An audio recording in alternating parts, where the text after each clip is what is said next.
الآن من الناصرة ينضم إلينا أكرم حسون وهو مرشح حزب كادمة. سيد حسون أهلا بك. النائب في الكنيسة العربي أحمد الطيبي رئيس الحركة العربية للتغيير اتهم كادمة باستغلال سقوط قتلى مدنيين في غزة لأغراض الدعاية الانتخابية.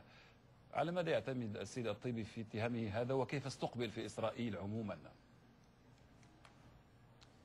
برأيي يعني النائب الطيبي يخطئ وهو يقدم عذر أقبح من ذنب، لأن وضع الأحزاب العربية في البلاد في هذه الفترة هو صعب جدا، لأن هناك ائتلاف كبير بين جميع الأحزاب وجميع القادة الإسرائيليين من أجل خوض هذه المعركة والقضاء على الإرهاب وعلى حماس. وليس هناك أي مكان لأقوال وتصريحات بعد الآن لأي نائب عربي في هذه الأوضاع الراهنة، لأن الشعب الإسرائيلي متفق على هذه الحرب وهناك وحدة الصف والكلمة.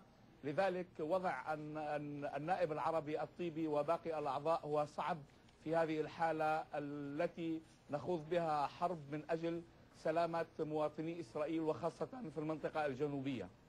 كيف يمكن لهؤلاء النواب سيد حسون فقط لمعرفة موقفهم هذا الحساس داخل إسرائيل، كيف يمكن لعرب 48 أن يوفقوا ما بين مشاعرهم التي تنتمي للشعب الفلسطيني وبين كونهم إسرائيليين من جهة الجنسية ويعيشون داخل إسرائيل؟ كيف توفقون في حياتكم اليومية بين هذين الموقفين؟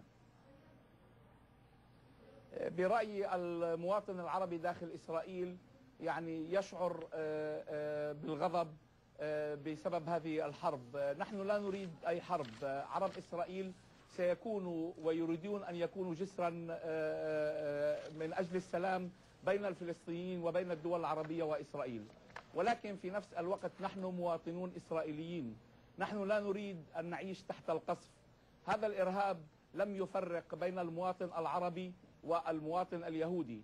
على سبيل المثال عندما قصف حزب الله شمال البلاد هناك من استشهد من السكان العرب في الناصرة وغير الناصرة، وكذلك هذا ما حدث في هذه الحرب عندما تسقط الصواريخ على راهط وعلى البلدان البدوية والإسلامية والعربية في كل مكان. نحن نحارب الإرهاب، لا نريد الإرهاب. لذلك ليس هناك أي مكان للعاطفة في هذه الظروف القاسية. كما قلت نحن نريد السلام ونعمل من أجل السلام، ولكن الإرهاب لم يعطي لعرب إسرائيل أي فرصة ليكونوا جسرا من المحبة والسلام والوئام في هذه المنطقة. لا أحد قلت لا أحد يعني لا تودون أن تسقط الصواريخ عليكم، يعني لا أحد من الجانبين كلا الجانبين يود ذلك. رؤساء السلطات المحلية في جنوب إسرائيل سيد حسون يطالبون وزير الدفاع باراك بتشغيل منظومة أمريكية لاعتراض الصواريخ. لماذا لا تشغل إسرائيل هذه المنظومة وتختصر الطريق بدلا من التكلفة البشرية والمادية على الجانبين؟ يعني هذه فرصة لتختبر قدرتها على توفير رد كامل أو جزئي لتهديد القذائف الصاروخية والهوائية، أليس كذلك؟ برأيي هذه الفكرة يعني لم تعطي أو تجدي نفعا لغاية الآن. جربت في العراق وفي العديد من الدول، ولكن للأسف الشديد لم تعطي نتيجة إيجابية. لذلك إسرائيل لا تريد أن تكون حقل تجارب في هذا الأمور. هي تعتمد على القوة الدفاعية وعلى قوة الجيش، وهي تؤمن بأنها عندما تدخل إلى غزة وتستطيع بقمع الإرهاب داخل هذه البلدان وأن ترى بأعينها ماذا يفعل هؤلاء الأشخاص في مواضيع الإرهاب، وكذلك بعدم الاكتراث بكرامة المواطن الفلسطيني ووضع المواطن الفلسطيني أمام المدافع وأمام القذائف، فهذه الأمور تساعد أولا الجيش لمعرفة استراتيجية الفلسطينيين وقيادة حماس.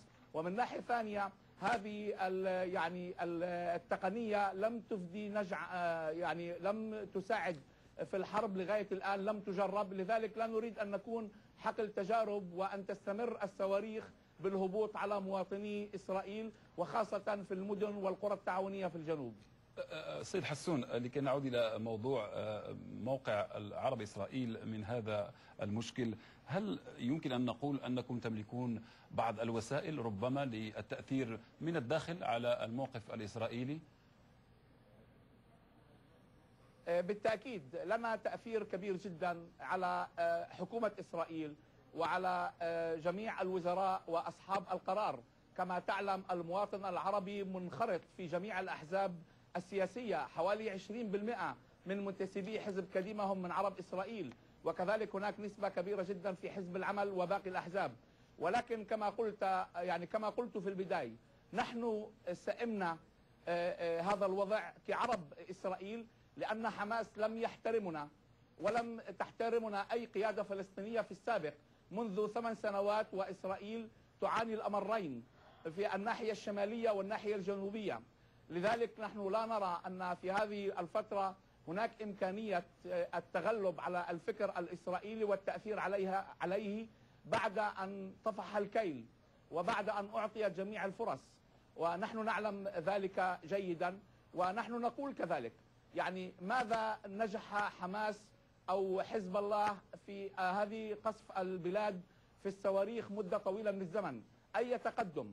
يعني شو ممكن نحن اليوم نيجي ونقول إنه نضال حماس أو نضال حزب الله فاد إسرائيل أو فاد المواطن العربي أو فاد عملية سلمية؟ نحن نرى أن الحماس خسر الرأي العام العالمي، خسر الرأي العام في إسرائيل بعد أن كانت هناك أحزاب صهيونية تدعم القضية الفلسطينية.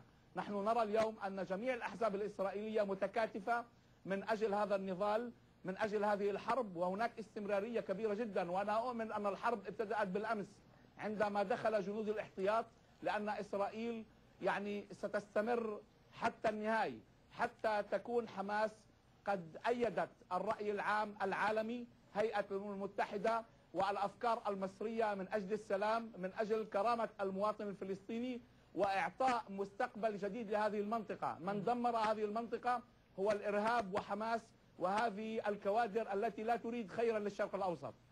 إذا حققت العملية العسكرية الإسرائيلية أهدافها سيد حسون حسب ما جاء في تصريحات مسؤولين إسرائيليين، هل ستنسحب القوات الإسرائيلية من غزة أم تنتظرون صفقة سياسية بشروط إسرائيلية؟ وما هي هذه البنود؟ في أكثر من فرصة صرحوا القيادة السياسية والعسكرية أننا لا نريد أن نبقى في غزة، وإسرائيل انسحبت في الماضي حسب طلب السلطة الفلسطينية. ولكن برغم الانسحاب ورغم كل ما قامت به إسرائيل من أجل عملية السلام، قاموا الفلسطينيين وخاصة حماس بإرسال وقذف المنطقة الجنوبية بالصواريخ طيلة 8 سنوات.